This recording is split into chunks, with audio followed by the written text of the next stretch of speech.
Today is August the 13th. It's 26 degrees here in Lagos. It's a Thursday morning. Welcome to the show. I'm Ayo Makinde.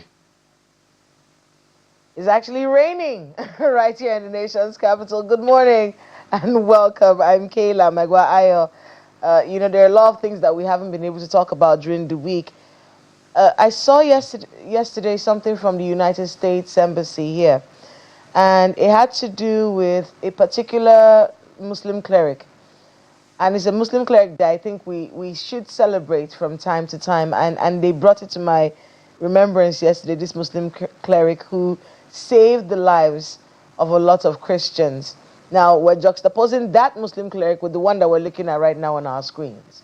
This one who has said things that have divided the Nigerian people and brought up a conversation that we all don't like, a conversation that polarizes us as a people. This particular Muslim cleric said some things, and I'm not going to repeat the things that he said because I'm not going to give life to the things that he said. But it is reminding us of a time that we would rather not think about.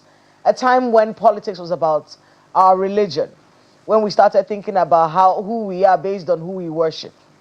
We are a secular nation, and we are kind people. I think that's one of the conversations that we need to keep having, reminding people of who we are as Nigerians. Because it feels like the definition of who we are gets lost in the things that happen, in the things we do, in the things said about us. But we are more than what is said about us. We are more than the things that many of us do that are disappointing. We are a kind people. We're good people. And we are a people that help each other. The Sheikh that the United States Embassy reminded me of yesterday was a Sheikh that saved Christians during a religious riot. He actually took Christians and saved them, protected them in a time of trouble. It just made me think about, yes, we have these people in this country. We have kind people in this country, But listening to the new Sheikh, this one that has, what's his name, Sheikh Muhammad Yahya Jangir, he's rejecting calls for an apology over that viral comment that he made. But away from what we see on social media and the things that we hear a few people say, I think we need to remind ourselves of who we are as Nigerians. We're good people. We're kind people. We tolerate other people. We're able to get along with people who are different from us. I don't know, Ayo, what do you make of that situation? And these two sheikhs that are being brought to our memory on this very day. Why do you make it sound like a tale of two sheikhs right now? Tale of two sheikhs. To be honest, Kayla, the only reason we needed to bring this up is just so people get different perspectives. I wouldn't want anyone, any serious-minded person, to take anything that divides us or to heart. As something former Vice President Yemi Osinbajo said, that we have fault lines that can and are being exploited by some. Religion is definitely one of them. There's ethnicity, there's language. In certain parts of the country, I think even in Lagos, it got to a point that some people say that, look, if you are not from a particular culture, you are not allowed to rent a particular apartment. Somewhere in the East, we understand that if you are not from that state, you can't buy land. These are little things that, we haven't been given the kind of attention we should be giving it. And this issue that you have raised only just raises that issue and expands it for us all to know. This whole Muslim thing, I don't even know how and why people are making an issue of it. In 1993, it didn't matter. Nigerians voted overwhelmingly for a Muslim ticket. It did not matter. In 2023, it didn't matter. And right now, we have seen there is no such thing as Islamization, and there can never be. The Constitution of Nigeria is very clear. In fact, there are those who are querying, Kayla, in case I'm sure you know, there are those who are claiming if we say that Nigeria is a secular state, Why do we have Christian Pilgrimage Commission or Muslim Pilgrimage Commission? Maybe these are some of the things that give vent to some of these issues. So I really I don't want anyone to give heart to it, because our constitution is very clear on certain things. The language of Nigeria is very clear on certain things. Who we are, communal life that we live is clear about this. The Sultan of Sokoto, who is the leader of Islam in Nigeria, has made it clear that that fellow you are talking about shouldn't be taken seriously. And many Muslims of good conscience have said the same thing. Any Muslim who is courageous enough to come on TV to talk about this thing, they have said the same thing. We work together, we live together, we marry each other, we work in the same place, we do all things together. We don't go to a hospital and say, I only want a Christian doctor or a Muslim nurse to treat me. So why should that matter in politics, in the elections, in anything whatsoever? Our humanity is what matters. The religion we should be serving, the religion we should be going by is the religion of humanity. And if that doesn't work for some people, then I don't know what planet that fellow is living. So, Kayla, again, I wouldn't give much vent to this, but for those who are thinking that this is something to give consideration to, bear in mind, it's just a sentiment. It is nothing but a sentiment. Religion is a sentiment, language is a sentiment, you name it. There are some things that are cast in gold. Your gender is cast in gold. You can't change it. And if you change it, the repercussions are going to be there. So sincerely, Kayla, I wouldn't give it the time of day. But for those who think it is something to give thoughts to, I think we should just ignore it altogether. Those are my thoughts, Kayla. And Absolutely. I think we should just, because, for instance, it's one other thing. Yes, go on. No, I was going to say that's the reason why, the concept of nationhood for me is where we should be going. I don't like talking about the past. I don't like going back to things that we've been saying for years. I want to move forward. I'm done. I'm done with all those things that we used to hold on to in the past. I want to move forward. So going forward, if we're able to hone in on us, you see this thing about who we are as a people. It is the solution to a lot of the problems that we're facing. You see these politicians that are taking us for granted and doing all kinds of things, making all kinds of statements. If they were scared of us, they wouldn't. If they were scared of who we are, they wouldn't be able to say the things that they say. They wouldn't be able to do the things that they do.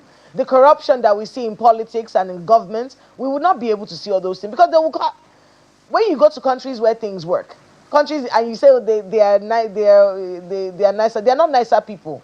They are scared of the people.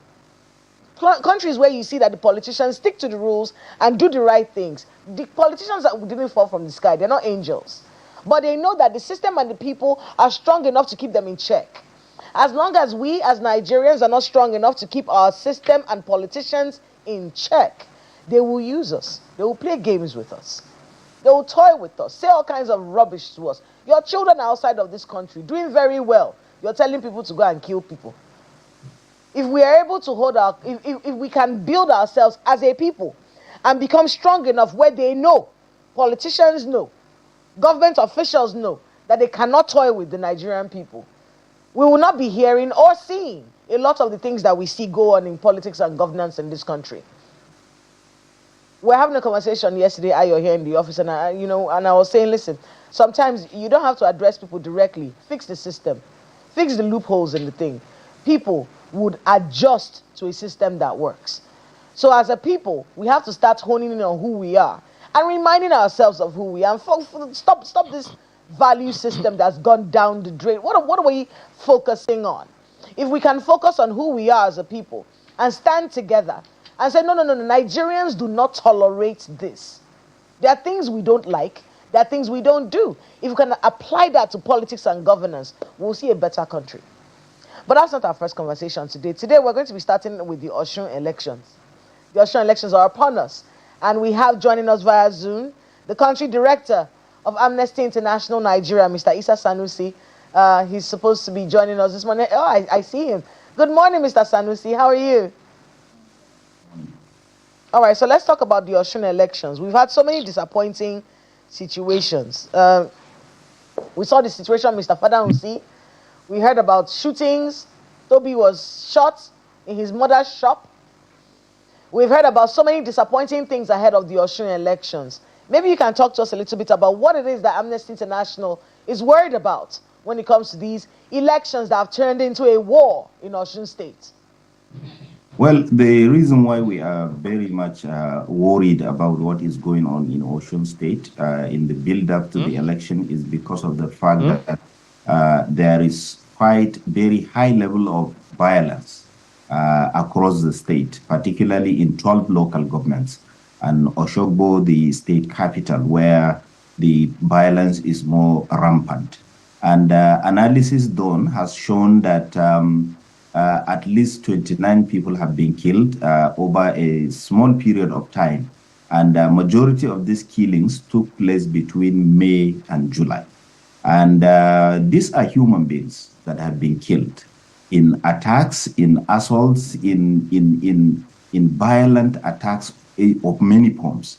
And this shows that what we are seeing in Osun State is very dangerous. It can escalate, and it can endanger people's lives. And it is time to bring an end to this violence so that people can go out freely and fairly and vote and go back to their activities without fear.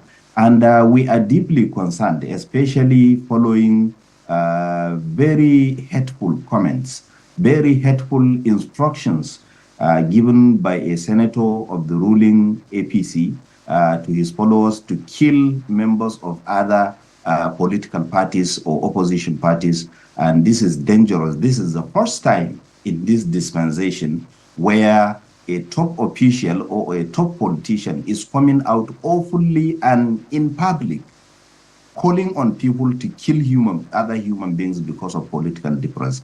This is something big, and this is something that will tell us the kind of thing that is going to happen in Osun State during the election, which is dangerous. I do have to talk to Ayo right now, even though I watched the Senator Fada Osun on another TV station where he said it was an AI video. The verification about whether that is an AI video or not is one that we're waiting for. But Ayo has a few questions for you. Go ahead, Ayo. Well, thank you, Kayla.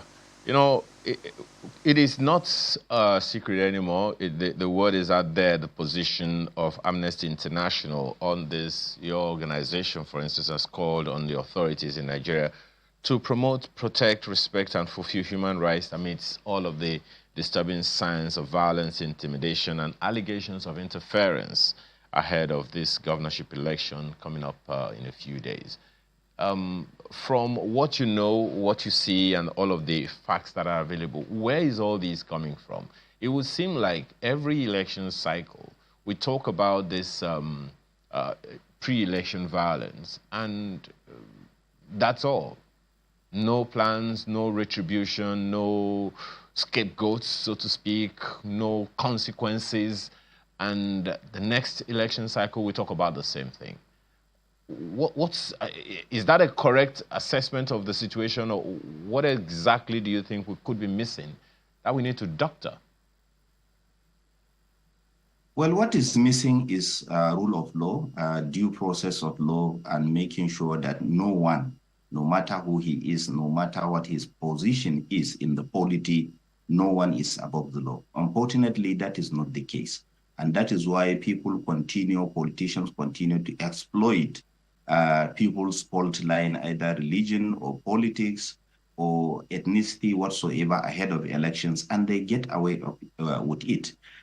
In this country, we have a law that prohibits violence against persons. We also have rules that prohibit discrimination. Our constitution is very clear about this. But unfortunately, it depends on who committed the offense. For example, the senator from Osun State was just invited by the police, and he came out and he continued to make very, very spurious claims that the video where he was caught instructing his followers to kill others is AI, which is quite shocking. And the fact that the way and manner police handled the matter is sending a very wrong message, because just imagine if it is the other way around. Just imagine if it is a member of a leading politician in the opposition that says the same thing, you definitely will imagine what will happen to him. I think this senator should be a litmus test for this government to show that it is a government that supports rule of law and it cannot have sacred cows, and its members cannot have a license to preach hate, to incite violence. And therefore, what is missing in all this conversation is the rule of law and the fact that there are people who are above the law in Nigeria right now. Depending on which party they belong to, they will be shielded from corruption, they will be shielded from accountability for whatever they do. And that is very, very dangerous. And we have to challenge it and make sure that no one is above the law and the country is run based on the rule of law and our constitution. That is the only way we are going to have peace, prosperity, economic development, and we can be able to make progress politically as well and build a good political culture without dangerous people who can just say whatever they like just because they want a vote. But the election in Osun this time is different because at a point, the police announced that they have deployed 15,000 policemen to that state. Just imagine a small state like Osun, 15,000. So the tension is already there. And what we are really concerned is a situation whereby some actions can intimidate people, can harass them, can scare them not to go and vote. And that is when you will end up with voter apathy. And that is how people are deprived indirectly of their civic rights. And these are very dangerous things because voter apathy is increasing because of fears, mostly about violence. And we are not doing anything about it. And I believe that this Osun election, the people who committed atrocities during this election should be used as an example to send a very strong message that 2027 election is going to be violence-free and with accountability. Well, there's something that is largely or slightly, whichever way, related to this. Something that former President Obasanjo had said, and he said it quite a number of times. And a few people have also challenged it in terms of how it affects our democratic, our electoral processes. Excuse me. And that's the fact that the democracy we are practicing in Nigeria, bar Africa, is not customized, so to speak, to African systems. We have a generally, naturally patriarchal, monarchical system, particularly in Nigeria and our various cultures. And so a democracy that preaches winner takes it all doesn't much differ from the same monarchical style of government that we've had over time. Is that an argument that you think could also be fueling this whole idea of electoral violence that we are not even, or do you think is of value? Yeah, we know that our cultures and our traditions have impact on how we handle matters or how we approach issues, for example.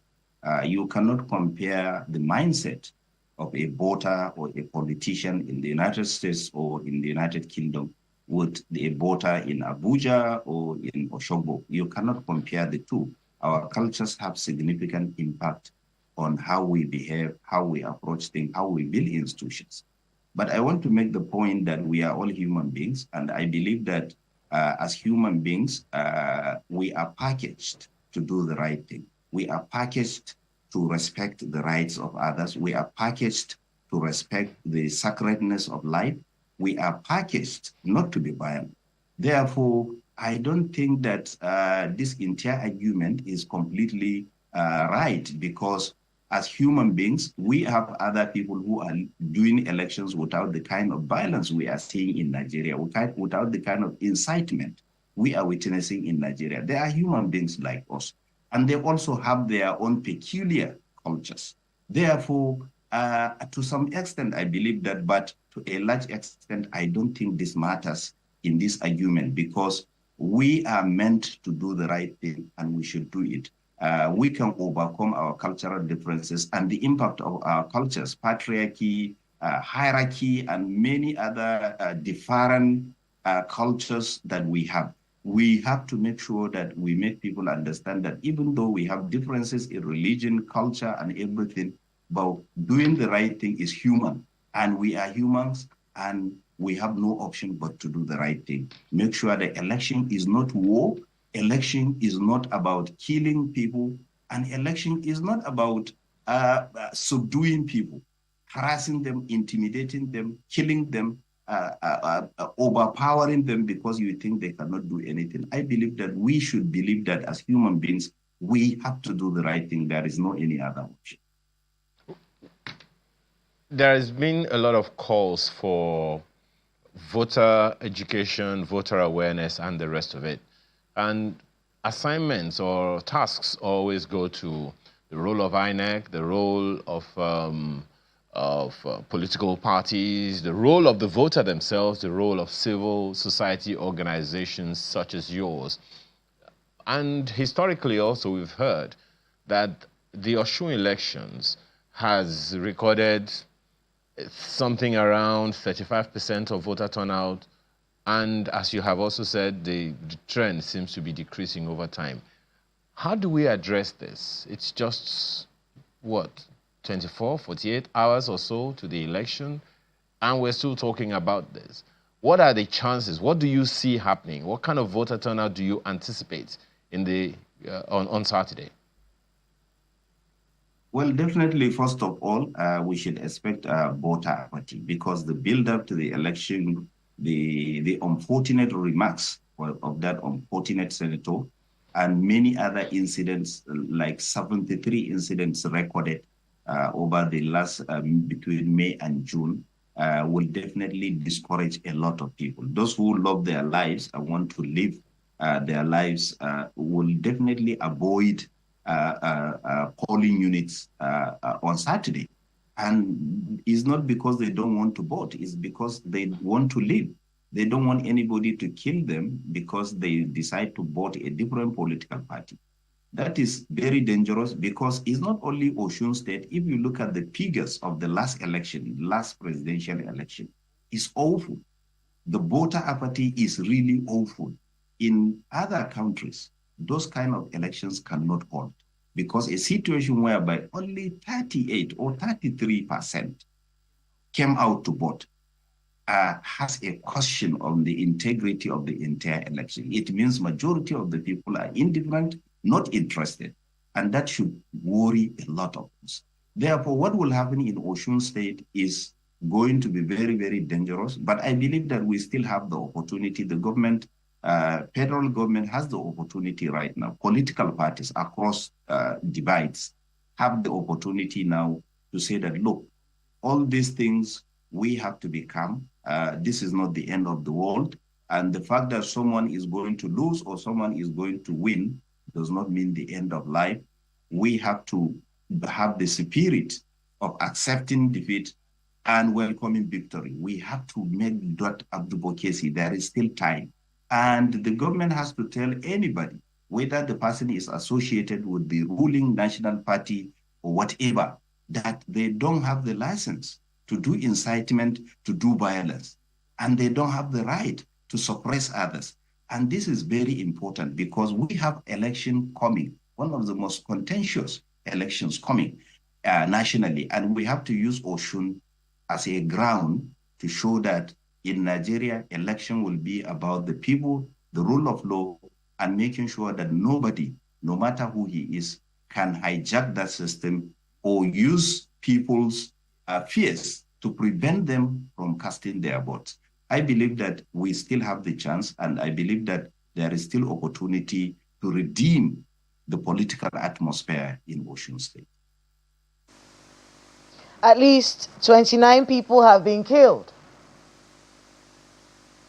29 people killed in 73 incidents across Osun State. But the elections are still going to hold. Escalating violence. There are reports of escalating violence and more clashes expected in Oshogbo, Ede, Ife, Oriade, Ijebu, Ijesha, Ilobu, and Ikire. In fact, tomorrow we have somebody who has put people in all of these hotspots that will be giving us updates as the violence on. It's such an annoying situation. An election is supposed to be a celebration of democracy, a contest where people come and exercise their franchise. We can celebrate the fact that we're a democratic nation. The winner wins, the loser loses, and everybody keeps on going. But it's a war. 15,000 policemen have been deployed by the police. Apart from that, there's NSCDC, there's army. Are we going to war? A competition? And then 29 people dead because of a political office? Mr. Sanusi, I don't like saying the same things over and over again, because I've seen a statement like this from your office before in other elections that were contentious. I've seen a statement like this from your office before. But how do we move forward from here? What do we do differently?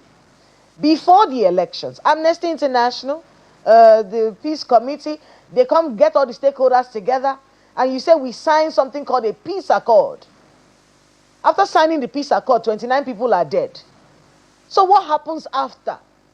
What kind of things should happen following the fact that peace accords have been broken, lives have been lost, in something that's supposed to be a celebration that's turned into senseless, mindless violence? What should happen? Should we strengthen the peace committee such that when peace accords are broken, somebody can be suspended, someone can be punished for these activities that we're seeing, like the ones in Osun State? Well, Amnesty International, what we are doing differently, I don't want to give all the details here, but we are planning to do something different, because one of the things we are planning to do this time, because of the early signs that ethnicity and religion will be exploited in this Osun election, or possibly other elections that are coming up in January. What we plan to do is to make sure that we documented these things, and individuals identified, for example, like the senator in Osun State that called his followers to kill members of the opposition party or ruling party in that state. We are going to document what they have done, and we are going to take it to the international level. We are going to make sure that they will never have peace again. Because anybody who advocated violence, anybody who incited others to kill others just so that he can be in power or his party should win or manipulate election, that person does not deserve any respect, any decorum, does not deserve to even go to any other country. He should stay in Nigeria where he can get away with what he is doing. So what we are doing this time is compiling these things, making a case, an international case, to make sure that these people are brought to justice. Justice is not limited to Nigeria. Somebody can be held to account somewhere in the world, and we are exploiting all these methods, and we are also going to make sure that we do international name and shame. Amnesty International has branches in 150 countries. And we will make sure that in all these countries, these people are named and shamed, and we alert the governments of other countries about how dangerous this person is. And that, I believe, is the beginning. And I believe that as Nigerians, we also have to demand the best. When the government is not doing the right thing, we have to tell them to do it. They have to do it. We are not their servants, we are not slaves. Therefore, they have to do the right thing. I believe that one of the things that is allowing these things to continue to happen is because there was no consequence. And those who are supposed to hold these people to account are not interested. In fact, they are enjoying these things possibly. And that is why they continue to happen. While people are being killed, just imagine, in a very small state like Osun, people being killed, 29. Just imagine that. Who are these human beings? You know, there are people with lives, people with families, people with jobs, people with aspirations and ambitions, and their lives cut short just because somebody wants to be riding in a convoy with siren. Is that really the level of degeneration we have reached? Therefore, we have to make sure that we demand the right thing. We are not slaves. We are not in the age of Atlantic slave trade. We have to say we cannot tolerate it. We want peace. people should be free. Voting, polling units should not be like battlegrounds. They should be a place of peace. They should be a place of assertion of people's freedom and liberty to do and choose what they want politically without fear. Therefore, we have to do that, and we believe that the plan we have for this election will quite make a difference, because all these politicians using religion or hiring notorious cash for hire clerics on either Christian or Islamic side, we are going to call them out and make sure that they will never do it again. They will never have the opportunity to do it. I think maybe that's the update on Senator Fadausi's story. I know he was called in by the police yesterday, was grilled for 2 hours. I also saw the video where he said it's AI. But just so we're clear, you say this senator, based on the things that you have heard as Amnesty International, you are going to send his name to the 150 countries that Amnesty International is represented in, so that some kind of restriction is given to him or something, just so we're clear that that's what you're telling us this morning. Yes, we are going to use him as an example, because this is the first time we had so many other terrible politicians say terrible things ahead of the election. But this one is exceptional. A situation whereby somebody came out on television, on record, saying that kill them wherever you find them. I believe that that person does not deserve any peace again, because advocacy of hatred is a crime under international law as well as Nigerian laws. Therefore, we are going to use this man as an example to show that the impunity by Nigerian politicians cannot continue, and we cannot tolerate it again. The people have to hold them to account if the government could not do that. Mr. Issa Sanusi, Country Director, Amnesty International Nigeria, joining us from London. Thank you so much for being with us this morning. Thank you so much for having me. We'll go on a short break. When we come back, Mr. Laolu Akonde joins us, and we'll try to break down more embarrassing stories. We'll be right back.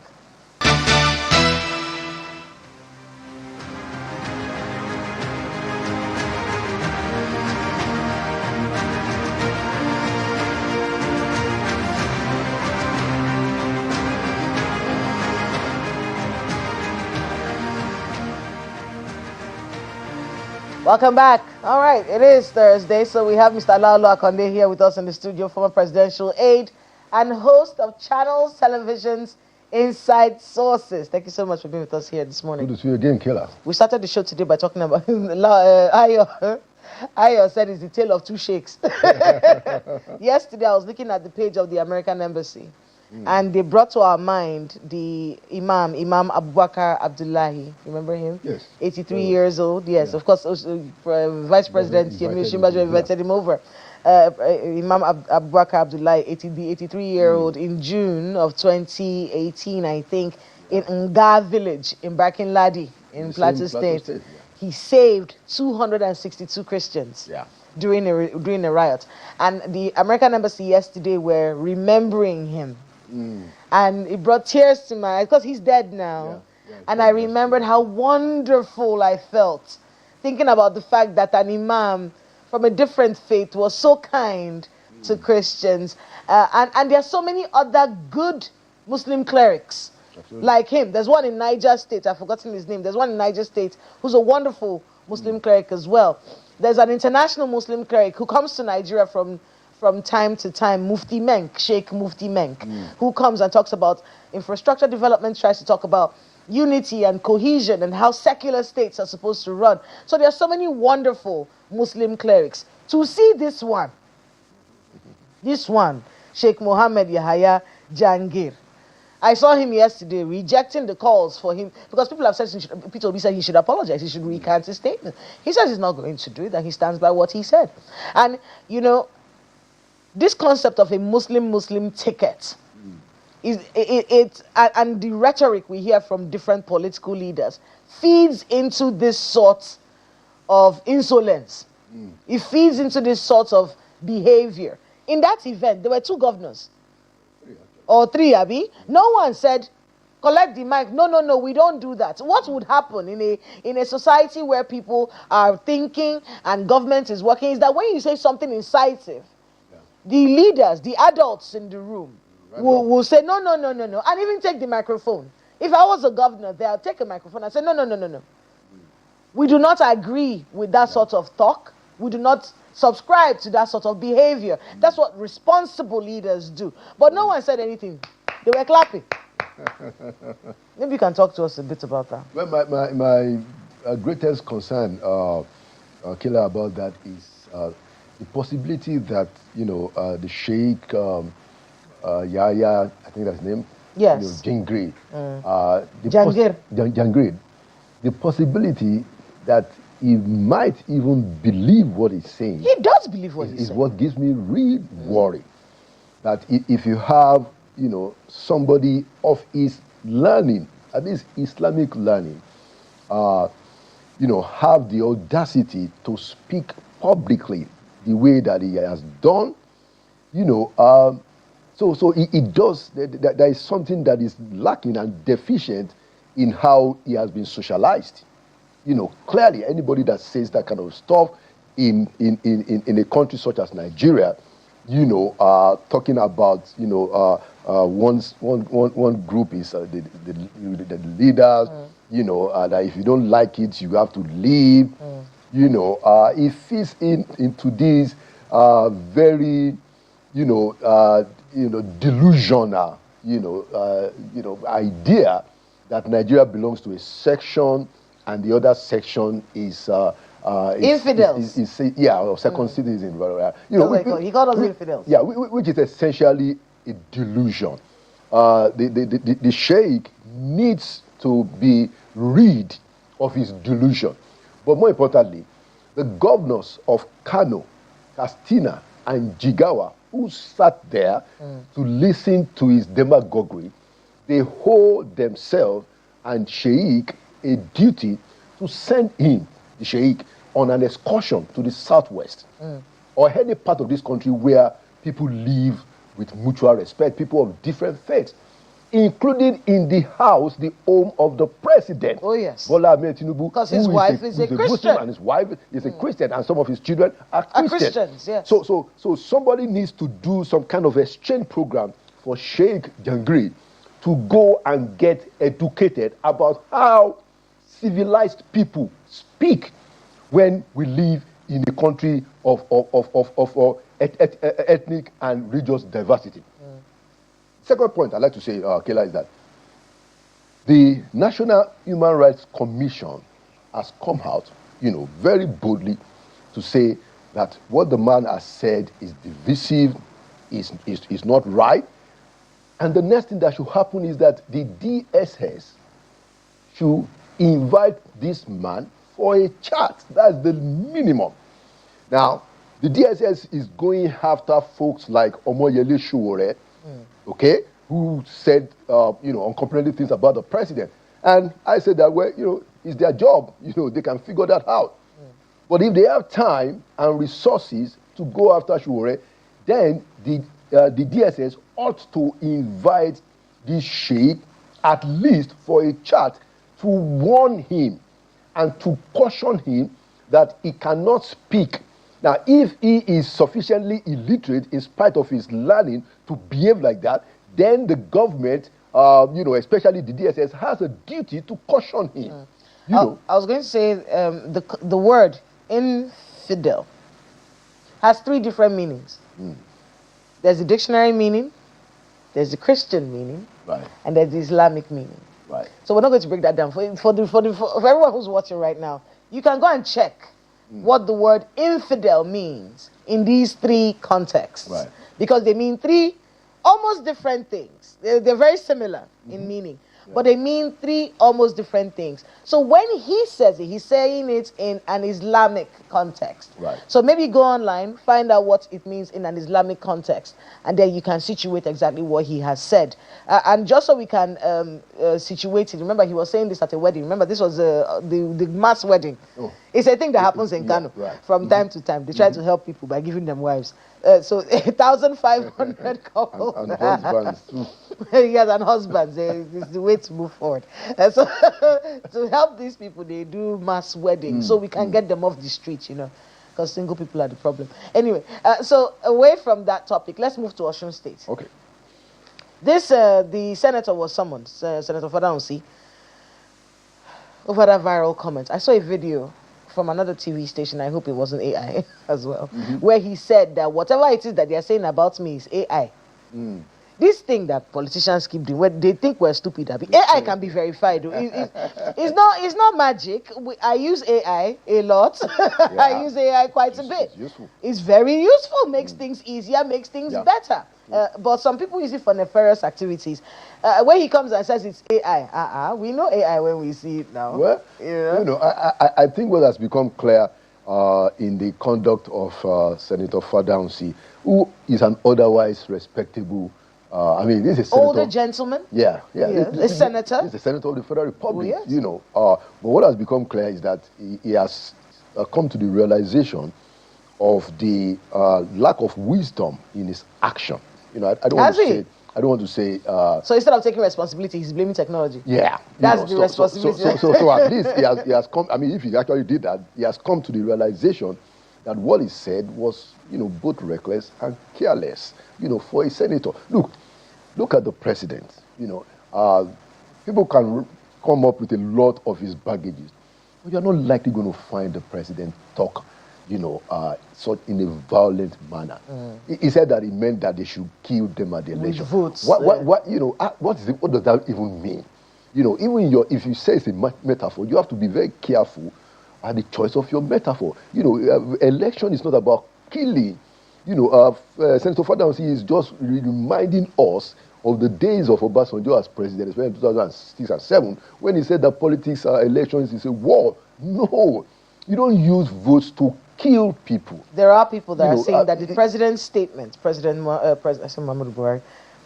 Ahmed Tinubu's statements recently, where he said all is fair in politics, may have emboldened people. Like Senator Fadaunsi, who I think is in the APC. Yeah, he crossed over from PDP. Crossed over from the PDP. So it may have emboldened people like him to be able to actually express how they feel inside, and for them, politics is war. Well, like we've said before, normally the stage of evolution that Nigerian politics has come, the party in the center, always has this bragado, this, trying to, lord it over the others, especially in times of election. PDP did it, APC is doing it. So, yeah, it's possible that this is what is going on. But to begin to merchandise, or attempt to merchandise violence by a senator of the Federal Republic, it does not reflect on him in a very gracious way. And it's important, just like you said, that all those folks in APC, they must understand that this election in Osun State is a clear indicator of what Nigerians will expect in 2027. It has to be free. The people ought to be allowed to exercise their franchise in a transparent way, non-violent. It's already not, I think the police even considered that over 20 people have been killed in relation to this election in the last couple of months. So it's important for us to make the point that APC and their supporters ought to conduct themselves in a very responsible manner. That even, look, if you use all this gra to win the election, you might lose the people. Even though I don't think that I don't know what is going to happen, but it's important to caution them to give the people of Osun a chance to determine their own future. Ayo has a few questions for you. Go ahead, Ayo. Well, thank you, Kayla. Mr. Konde, you just said now that you wouldn't find the president, encouraging violence in any way, and rightly so. But then there are those who have also, played back his comments when he hosted the Catholic clerics, when he said all is fair in war and politics. Could this senator's statement be one of those things that are fair in politics?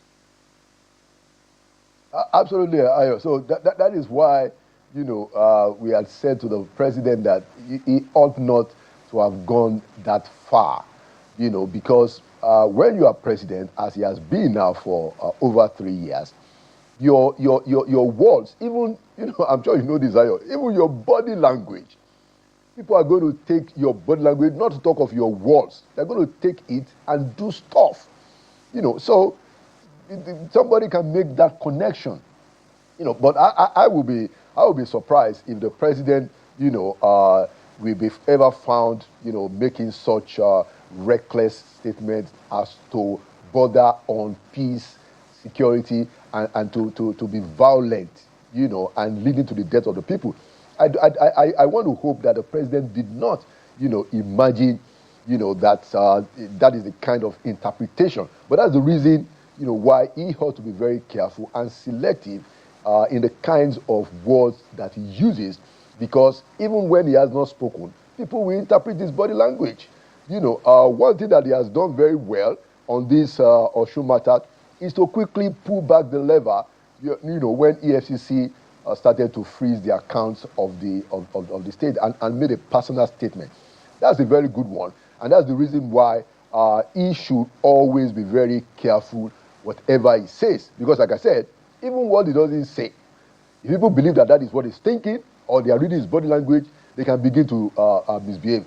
But finally, anybody that misbehaves or misspeaks, including Father Unsi, including this Sheikh, Jangir, they should be held accountable in their personal rights.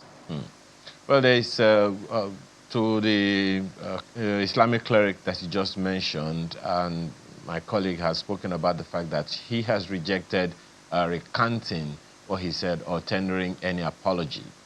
That statement has been condemned by everyone. But so do you see that kind of statement as being of any security threat in any way, manner, shape, or form?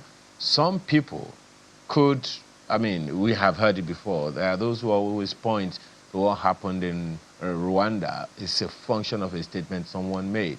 Is this something that you think, the authorities should deal with a little more stringently than we're hearing now?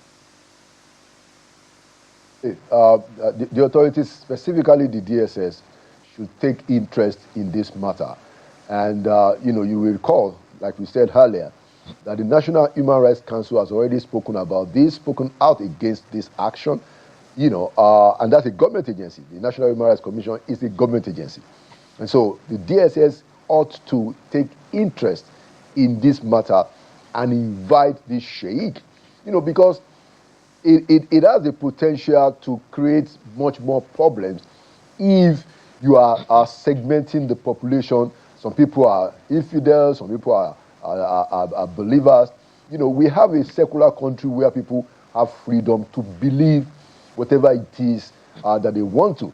And specifically, we have large swaths of our population believing in Christianity and another large swath believing in Islam.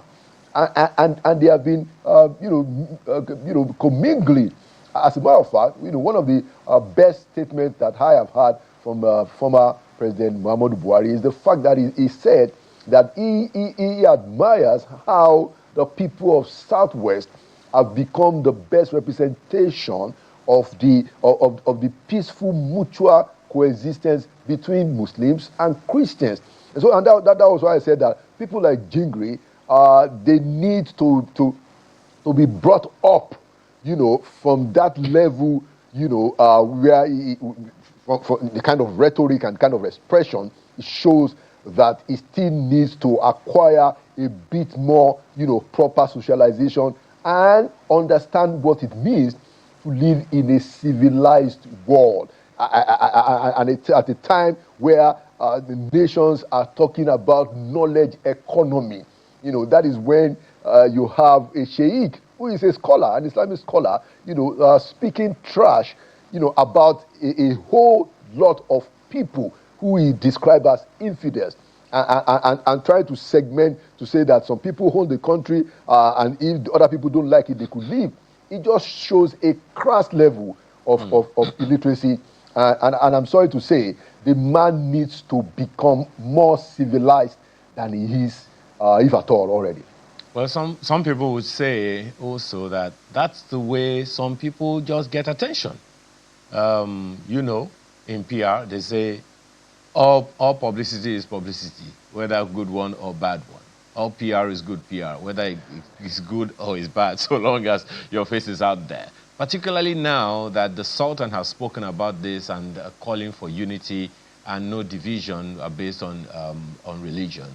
Do you think the Islamic community also owes societal debt, so to speak, to call such people to order? Because we've found that in time past, some people they come into prominence through such paths as this. And once the authorities clamp down on them, then the noise begins.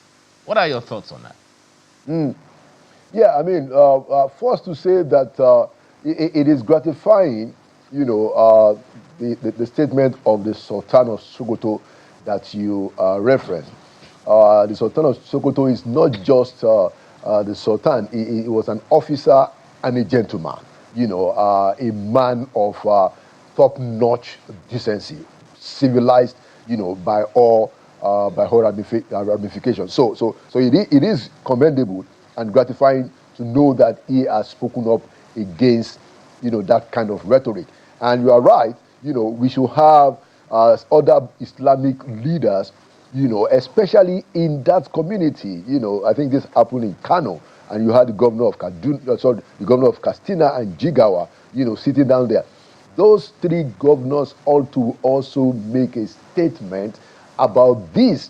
There are people in their states who are not Muslims, and Nigeria is a secular state, and all those three governors, they have sworn to an oath. They have sworn to an oath, you know, to live and act and conduct themselves by the Constitution of the Federal Republic, which states very clearly that Nigeria is a secular state. So they have a duty, alongside other Islamic leaders and organizations, to condemn this Sheikh. And like I said, you know, I think those three governors, they should organize some kind of exchange program for this Sheikh to cure him of his illiteracy and his ignorance. He should get to know about the Sheikh that we like, Imam Abubakar Abdullahi. Exactly. We love that one. And I recall that I think it was in 2018, the vice president who I worked with, Professor Yemi Oshibajo, actually invited him, you know, after Sheikh Abdullahi went out during an attack on Christians in his village. The assailants were attacking Christians. His face. He just makes me happy. Yeah, and Christians took refuge. Christians took refuge in his mosque. Yes. And it got to a point that the assailants, the bandits, whatever, I think they are terrorists, they pursued those Christians. They found out that they were there, and they demanded of him. That, look, we need those people, they are infidels, and we need to kill them. Refused. And he not only did he refuse, he said that they will need to kill him first. Yes, I remember. That is a civilized man. And that's the kind of example that we want to see more of. And like you said, there are several sheikhs and Islamic clerics in this country who are just like Sheikh Abdullah, and may God continue to rest his soul. Such a wonderful human being. He's survived by 19 children. Yeah. My man. He has 19. Survived 12 sons and 7 daughters. He's a very good man. My man. And many grandchildren, and a legacy of peaceful coexistence in a region that was plagued by tension. Yes, great, very great man. So this other sheikh should learn to be like this one. For the Australian elections, I'm looking at our comments on social media. People say that Kayla is very angry this morning. 29 people died. Yeah. If you cannot be angry about 29 of our people dying, I don't know what you should be angry about. For no just reason. It doesn't even feel worth it anymore. Do you know the truth? Now, I actually don't care about this election anymore. If 29 people had to die for you to sit on a chair, I mean, it reminds you of. I don't want the chair anymore. It reminds you of one of the good things about President Goodluck Jonathan, and my ambition is not worth all of the Nigeria life of any Nigerian. That man that respect for the rest of his life for making that very seminal statement that his ambition doesn't worth the blood of a Nigerian. Amnesty And International says they are going to send Mr. Fadahunsi's name to the different countries where they are located. Well, you know, I think so that some kind of it's important that punishment Mr. Fadahunsi, you know, take responsibility locally, internationally for his irresponsible conduct. Thank you so much, Mr. Laolo Akande, former presidential aide and host of Inside Sources, for being with us on Sunrise Daily this morning. Thank you so much, Kayla. All right, that's all the time that we have. Have a great day ahead. I'm Kayla Megwa. And I'm Ayo Makine. Business Morning is on the hour. Enjoy the rest of your day.